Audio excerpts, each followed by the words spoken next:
स्वागत है आपका देवभूमि समाचार में। मैं हूं आपके साथ जो बढ़ते हैं आगे। और आज यानी 28 नवंबर को केंद्रीय गृह मंत्री अमित शाह का एक दिन का उत्तराखंड दौरा है। वहीं गृह मंत्री के जौलीग्रांट एयरपोर्ट पर पहुंचने पर मुख्यमंत्री पुष्कर सिंह धामी सहित कई वरिष्ठ अधिकारी उनका स्वागत करेंगे। बता दें कि गृह मंत्री शाह मसूरी के लाल बहादुर शास्त्री राष्ट्रीय प्रशासनिक अकादमी में आयोजित कार्यक्रम में शिरकत करेंगे। इसके साथ ही केंद्रीय गृह मंत्री के उत्तराखंड दौरे को लेकर चाक चौबंद सुरक्षा व्यवस्था भी की गई है। गृह मंत्री थोड़ी देर में जौलीग्रांट एयरपोर्ट पहुंचेंगे, जहां मुख्यमंत्री पुष्कर सिंह धामी समेत अन्य मंत्री, विधायक और पार्टी के वरिष्ठ पदाधिकारी केंद्रीय गृह मंत्री का स्वागत करेंगे।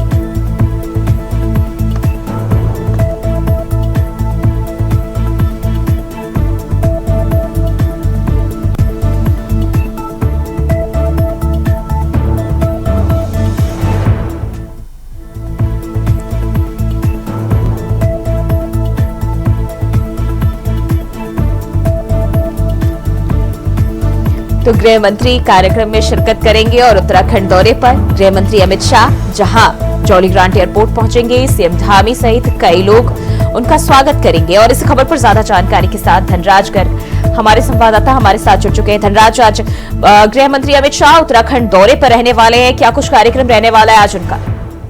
जी बिल्कुल, देखिए आज गृह मंत्री अमित शाह का आज उत्तराखंड का दौरा है और जो गृह मंत्री हैं वो 11:30 बजे उनका पहुंचने का कार्यक्रम था, लेकिन अभी देखिएगा कुछ ही देर में वो जौलीग्रांट पहुंच चुके होंगे और वहां पर मुख्यमंत्री पुष्कर सिंह धामी सहित कई बड़े नेता उनका स्वागत करते हुए नजर आएंगे। और उसके बाद जो उनका कार्यक्रम है वो मसूरी में लाल बहादुर शास्त्री अकेडमी में उनका कार्यक्रम है, वो वहाँ पहुंचेंगे। और इसके तरफ के हवाले से ये भी खबर मिल रही है कि शाम को जब 4 बजे वो वापस दिल्ली के लिए रवाना होंगे तो कहीं न कहीं जौलीग्रांट पर वो एक बैठक कार्यकर्ताओं के साथ कर सकते हैं, क्योंकि आप देखिएगा कि अहम दौरा इसलिए भी माना जा रहा है क्योंकि निकाय चुनाव नजदीक है और इसके साथ ही पंचायत चुनाव भी है, तो उसको देखते हुए भी कहीं न कहीं अहम दौरा माना जा रहा है। और माना यह भी जा रहा है कि अमित शाह जब ये बैठक कार्यकर्ताओं के लिए तो उनमें एक मंत्र कहीं न कहीं जीत का वो फूंक कर जाएंगे कि ताकि किस तरीके से निकाय चुनाव को जीता जा सके और किस तरीके से पंचायत चुनाव को जीता जा सके। क्योंकि हाल ही में आप देखिएगा कि केदारनाथ का उपचुनाव हुआ है, उसमें बीजेपी ने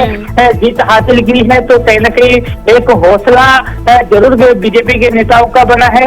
और आप देखिएगा कि अब निकाय चुनाव होने हैं तो उसको लेकर भी कहीं न कहीं जो रणनीति है वो शुरू कर दी गई है।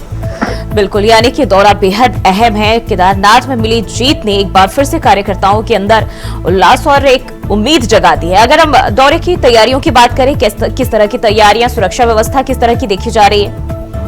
जी बिल्कुल, देखिए यदि सुरक्षा की यहाँ पर बात की जाए, क्योंकि गृह मंत्री हैं और उनके सुरक्षा की एक प्रोटोकॉल होता है और सुरक्षा उनकी पुख्ता करने में कहीं न कहीं प्रशासन ने अपने पिछले कई दिनों से अपनी जान फूंक रखी है और लगातार जो बड़े अधिकारी हैं वो लगातार बैठ के लेते हुए भी नजर आ रहे हैं। और तमाम पल यानी कहा जा सकता है कि चप्पे चप्पे पर आज पुलिस का पहरा रहने वाला है। और लगातार हम देख रहे हैं कि जो पुलिस प्रशासन है वो बड़ा ही मुस्तैद नजर आ रहा है, क्योंकि मसूरी उनको बाई रोड से जाना है तो उससे पहले जहाँ चौक है या तिराए है वहाँ पर भी पुलिस प्रशासन को अलर्ट मोड पर रहने के निर्देश दिए गए हैं।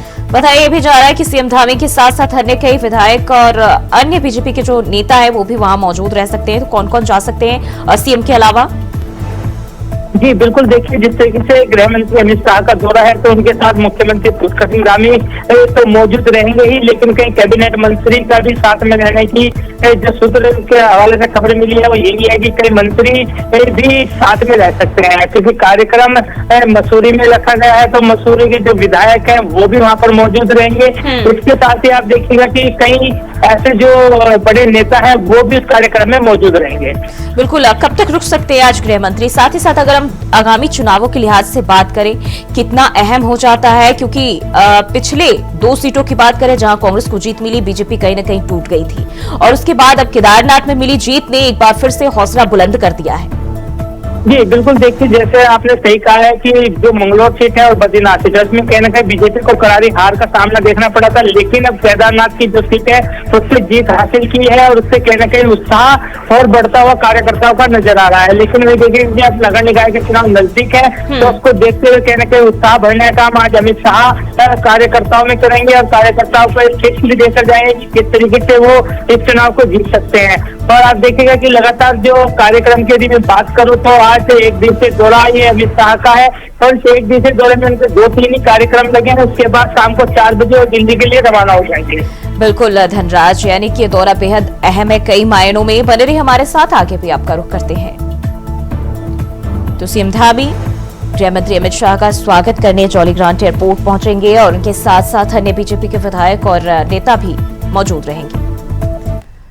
बढ़ते हैं आगे। प्रयागराज में आयोजित तृतीय कुंभ कॉन्क्लेव को प्रदेश के मुख्यमंत्री श्री पुष्कर सिंह धामी ने संबोधित किया। यह आयोजन सांस्कृतिक विरासत को भावी पीढ़ियों तक पहुंचाने का जरिया है। कुंभ कॉन्क्लेव भारतीय सनातन संस्कृति, सभ्यता और आध्यात्मिकता के मूल्यों को वैश्विक स्तर पर प्रस्तुत करने का एक प्रभावशाली मंच है और इस भव्य आयोजन के लिए इंडिया थिंक काउंसिल को हार्दिक शुभकामनाएं भी दी।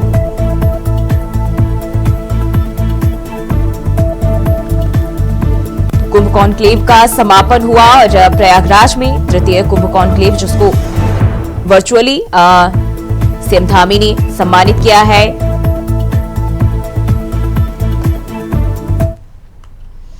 वहीं उत्तराखंड के नए डीजीपी दीपम सेठ के कार्यभार संभालते ही प्रदेश में बड़े लेवल पर आईपीएस और पीपीएस अधिकारियों के ट्रांसफर किए गए हैं। उत्तराखंड शासन से जारी आदेश के अनुसार प्रदेश में 5 आईपीएस और 14 पीपीएस अधिकारियों को इधर उधर किया गया है। तो आईपीएस अधिकारियों के तबादले, और बताते चले बुधवार 27 नवंबर को जारी हुए आदेश के अनुसार आईपीएस धीरेन्द्र गुंजियाल को सहायक पुलिस महानिरीक्षक कारागार बनाया गया है। इसके अलावा आईपीएस यशवंत सिंह को सहायक पुलिस महानिरीक्षक कारागार की जिम्मेदारी वापस उससे ली गई है। अब आईपीएस यशवंत सिंह पर सिर्फ पुलिस अधीक्षक सीआईडी की जिम्मेदारी है। इसके अलावा आईपीएस अमित श्रीवास्तव को एसपी उत्तरकाशी से हटाकर पुलिस अधीक्षक क्षेत्रीय अभिसूचना की जिम्मेदारी दी गई है। वहीं आईपीएस ममता बोरा को पुलिस अधीक्षक पुलिस मुख्यालय बनाया गया और इसके साथ ही आईपीएस सरिता डोभाल को पुलिस अधीक्षक उत्तरकाशी की जिम्मेदारी दी गई है।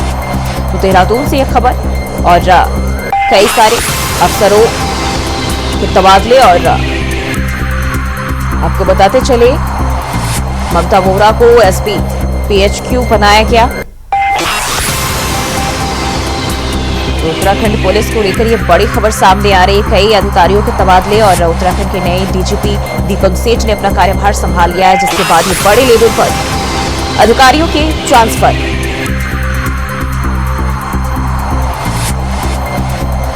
यशवंत सिंह को एसपी सीआईडी बनाया गया। उत्तरकाशी की एसपी बनी सरिता डोभाल।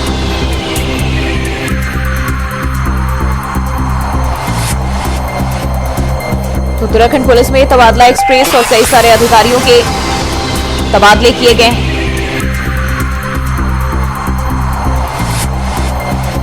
धीरेन्द्र गुंजियाल को सहायक पुलिस महानिरीक्षक कारागार बनाया गया है। यशवंत सिंह को एसपी सीआईडी बनाया गया है। तो कई सारे बड़े लेवल के अधिकारियों के कार्य क्षेत्र में बदलाव किया गया है। कार्यभार अब उन्हें नई जिम्मेदारियां दी गई हैं।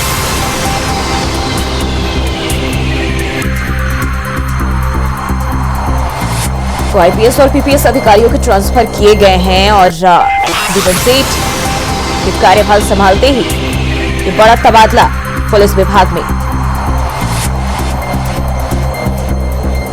देहरादून से ये खबर सामने आ रही है।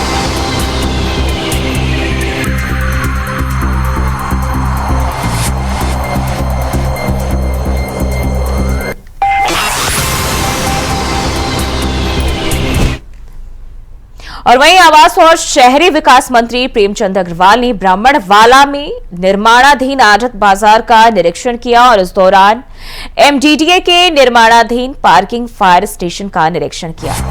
उन्होंने कार्यों में गुणवत्ता बनाए रखने के लिए अधिकारियों को निर्देश दिए। वहीं अग्रवाल ने बताया कि 356 प्रभावित व्यापारियों में से 285 व्यापारियों को यहां प्लॉट दिया जा रहा है। आढ़त बाजार में एक मंदिर, धर्मकांटा, LT panel room, garbage collection का भी प्रावधान किया गया है और बाकी के काम मई 2025 तक पूरे कर लिए जाएंगे। तो विकास के कामों का जायजा लिया है और मंत्री ने निरीक्षण कर इन कार्यों का जायजा लिया। देखिए, आप जानते हैं जो हमारा आढ़त बाजार स्टैंड जहाँ पे संचालित है, वहाँ चूंकि आढ़त बाजार का मतलब है कि ट्रकों का आना, ट्रकों का जाना, वो माल का लोडिंग और अनलोडिंग, और वो एक ऐसा रास्ता अभी हमारे सामने है कि जिसमें अनेकों बार जाम लगा है। व्यापारियों को भी दिक्कत होती है, अन्य लोगों को भी दिक्कत होती रही। तो एक हमारे सामने एक विषय आया कि हम उसको वहाँ से शिफ्ट करें, और मेरे विभाग एमडीडी के द्वारा जिस जगह मैं खड़ा हूँ यहाँ शिफ्टिंग करने की बातचीत प्राइमरी स्टेज पे हुई, सारी बातचीत हुई। तो 356 हमारे प्रभावित व्यापारी हैं जिनको हम लोग शिफ्ट करने की स्थिति में हैं, जिसमें लगभग 200 लोगों ने कंसेंट दी है कि उनको प्लॉट दिया जाए जिस वैल्यू का वहाँ पे उनकी दुकान है, उस वैल्यू के हिसाब से यहाँ पे उनको प्लॉट हम दे रहे हैं। और ये 126 करोड़ रुपए की योजना से लगभग 10 हेक्टेयर में यहाँ हम लोग, आप देखिए मेरे पीछे एक पार्किंग बन रही है जिसमें 570 गाड़ियों की पार्किंग हो सकेगी। हमने दोनों साइड रास्ता बनाने का काम शुरू किया है। यहाँ एक ओवरहेड टैंक पानी का होना है, टॉयलेट्स बनने हैं जिसमें एक महिला के लिए पिंक टॉयलेट बनना है, एक पुल बनना है। कुल मिला के इसको हम बहुत तेज़ी से काम कर रहे हैं। लगभग मई 2025 तक इस काम की अवधि अभी हमारे सामने है। काम में गति भी है और मेरे द्वारा कहा भी गया है कि काम समय से भी हो, गुणवत्तापूर्वक भी हो। सामने नाला बहता हुआ भी मैंने देखा है, जो गंदा नाला मैं कह सकता हूँ, उसके लिए भी मैंने थोड़ा सा, मुझे लगा कि गंदी स्मेल उसमें आ रही थी, तो उसके लिए अलग से एक प्रोजेक्ट बन रहा है जिसमें आने वाले लोगों को उससे और रुकते हैं एक छोटे से ब्रेक के लिए, फौरन हाजिर होते हैं। और ब्रेक के बाद फिर से स्वागत है आपका बढ़ते खबरों की ओर। खबर देहरादून से है, जहां जिले में बढ़ती सड़क दुर्घटनाओं को देखते हुए एसएसपी एचएस सिंह सड़क पर उतरे और इस दौरान उन्होंने नंदा की चौकी समेत तमाम क्षेत्रों में सड़कों के बोतलनेक का निरीक्षण किया और सुधार के आदेश भी दिए। बता दें, इस दौरान नंदा के चौकी क्षेत्र में कुछ युवा बिना हेलमेट तेज रफ्तार बाइक चलाते भी नजर आए, जिसके बाद एसएसपी ने चालान भी काटे।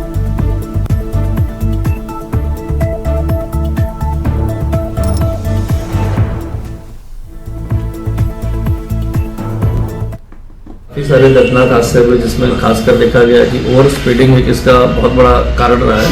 उसके देखते हुए अभी जो रोड सेफ्टी कमेटी की जो बैठक जिलाधिकारी की अध्यक्षता में हुई थी, उसमें भी हमने सभी विभागों ने जो इसमें अपने इनपुट दिए थे, सब पुलिस विभाग की तरफ से जो स्टॉप लाइन है या बैरियर्स, ऐसे जो ब्रेकर्स बनने हैं, इस तरह के सुझाव को दिया गया था जो टेकअप हुआ था। और जो शहर में विभिन्न जो चौराहे हैं वहाँ पर भी लगाए जा रहे हैं। तो साथ ही साथ ऐसे कुछ बॉटलनेक्स भी बताए गए थे जहाँ पर एक्सीडेंट होने की संभावनाएं ज़्यादा है, उसके लिए भी निवारण के लिए संबंधित विभाग को निर्देश दिया गया। खासकर आपने देखा होगा शहरोड़ी पर भी एक एक्सीडेंट हुआ था बॉर्डर पर, तो वहाँ के जो रोड अलाइनमेंट है उसको लेकर भी, और साथ ही साथ वहाँ पर प्रकाश व्यवस्था भी हो जाए और रिफ्लेक्टर्स लग जाए, तो रिफ्लेक्टर्स वगैरह लग जाए, प्रकाश व्यवस्था भी वहाँ पर सुचारू रूप से उसमें व्यवस्था बनाई जा रही है।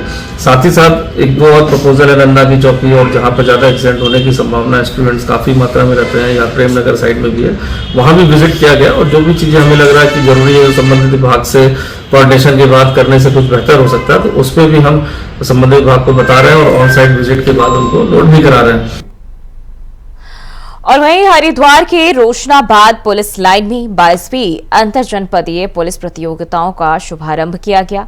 मुख्य अतिथि के रूप में पुलिस उप महानिरीक्षक पीएससी जन्मेजय प्रभाकर कैलाश खंडूरी ने इस 3 दिन की प्रतियोगिता का उद्घाटन किया। इसमें 13 जनपदों की कुल 18 टीमें हिस्सा ले रही हैं। इस आयोजन का मुख्य उद्देश्य पुलिस कर्मियों के कौशल में बढ़ोतरी करना और उनकी जांच पड़ताल की क्षमताओं को निखारना है। प्रतियोगिताओं में photography, videography, anti sabotage, computer और श्वान प्रतियोगिताओं का आयोजन किया जाएगा। पुलिस कर्मियों को विभिन्न क्राइम सीन तैयार कर उन्हें सुलझाने का टास्क दिया जाएगा। डीआईजी खंडूरी ने बताया कि यह प्रतियोगिता पूरी तरह से इन्वेस्टिगेशन पर केंद्रित है। इनमें पुलिस कर्मियों को सिखाया जाएगा कि क्राइम सीन की फोटोग्राफी कैसे की जाए, सबूतों को सुरक्षित कैसे रखा जाए, इसके साथ ही उनकी पहचान कैसे की जाए। ये इन्वेस्टिगेशन से रिलेटेड है और टोटली पुलिसिंग से रिलेटेड प्रतियोगिता है। इसमें इन्वेस्टिगेशन में कैसे एविडेंसेस उठाए जाएं, कैसे फोटोग्राफी की जाए और कैसे बीडीएस टीम जो हमारा डॉग स्क्वाड है उसको किस तरीके से यूज किया जाए। इसके अलावा मान लीजिए कहीं पर कोई टेररिस्ट या कोई इस तरीके की घटनाएं होती हैं तो कैसे एंटी सबोटाज चेक किया जाए। पहले यार इसको अटेंड ही कर लो एक बार। और देहरादून सहित प्रदेश के सभी 13 जिलों में सड़क सुरक्षा अभियान के तहत 1 महीने का अभियान चलाया जा रहा है। इस अभियान के तहत लोगों को जागरूक करने के साथ साथ ओवरलोडिंग और ड्रिंक एंड ड्राइव करने वालों के खिलाफ सख्त कार्रवाई की जा रही है। उत्तराखंड पुलिस के वरिष्ठ अधिकारी आईजी नीलेश आनंद भरणे ने कहा कि प्रदेश में ऐसे लोगों के खिलाफ सख्त कार्रवाई की जा रही है जो ओवरलोडिंग और ड्रिंक एंड ड्राइव करके गाड़ी चला रहे हैं। इसके साथ साथ सभी चौराहों पर रेड लाइट का समय भी बढ़ा दिया गया है। उन्होंने कहा कि इसके अलावा जगह जगह चेकिंग अभियान भी जारी है। पब और जितने भी बार हैं सभी के लिए गाइडलाइंस तय किए गए हैं। पब और बार से निकलने वाले लोगों पर भी पुलिस कड़ी निगरानी रख रही है। इसके अलावा कई अन्य निर्देश भी जारी किए गए हैं। जो लोग नियम का पालन नहीं कर रहे उनके खिलाफ कार्रवाई की जा रही है।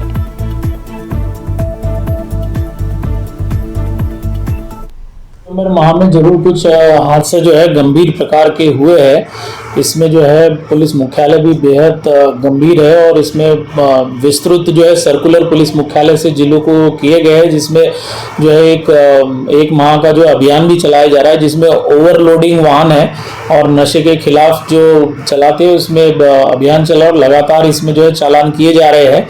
और रात्रि में भी जो है गश्त चेकिंग जो है खासकर ब्रेथ एनालाइजर हमने जगह जगह पे लगा दिए। उसके बाद बैरिकेटिंग्स पे जगह जगह पे चेकिंग हो रही है और जो बार और पब थे उनके लिए भी जो है गाइडलाइंस इशू किए कि वहाँ से निकलने वाले जो है अगर कोई ओवर ड्रिंक है तो ये बार की भी जिम्मेदारी होगी कि वो सुनिश्चित कर ले कि ओवर ड्रिंक करके गाड़ी न चलाए। उनके ऊपर भी जिम्मेदारी, समय जो है पहले 24 घंटे था तो उसको बिल्कुल कम कर दिया गया है बार पब का समय। और जो है वहाँ पुलिस भी लगातार जो है ऐसे जगहों पर जहाँ ओवर ड्रिंक होता है पुलिस चेकिंग कर रही है लगातार। हर तरीके से पुलिस जो है इसमें हम लोग अलर्ट है। इसमें हमने आधुनिक जो है कैमरेज भी जगह जगह पे इंस्टॉल कर दिए, सीसीटीवीज, तो उससे मॉनिटरिंग की जा रही है कंट्रोल रूम से जो तेज गति से वाहन चल रहे हैं। और जो ANPR कैमरा लगे हैं, जो स्पीड रडार गन्स भी लगे हुए जगह जगह, तो अगर स्पीड में गाड़ी है तो ऑटोमेटिक चालान होके जो है घर पे चालान चला जाएगा, तो वो भी व्यवस्था की जा रही है। रेड लाइट्स है उसका सारे रेड लाइट्स ठीक करा दिए गए हैं। और वहीं उत्तराखंड में लगातार हो रहे हादसों ने पूरे उत्तराखंड को ही नहीं बल्कि पूरे देश को हिलाकर रख दिया है, क्योंकि पिछले 1 महीने की बात करें तो सड़क हादसों में सैकड़ों मौतें हो चुकी है। वहीं अब परिवहन विभाग हादसों को लेकर सख्त होता हुआ नजर आ रहा है, क्योंकि परिवहन अधिकारी सुनील कुमार शर्मा की माने तो उनका कहना है हमारी राजधानी देहरादून में 5 टीम और हरिद्वार में 3 टीम चेकिंग अभियान पर लगी हुई है, जो कि 24 घंटे चेकिंग कर रहे हैं।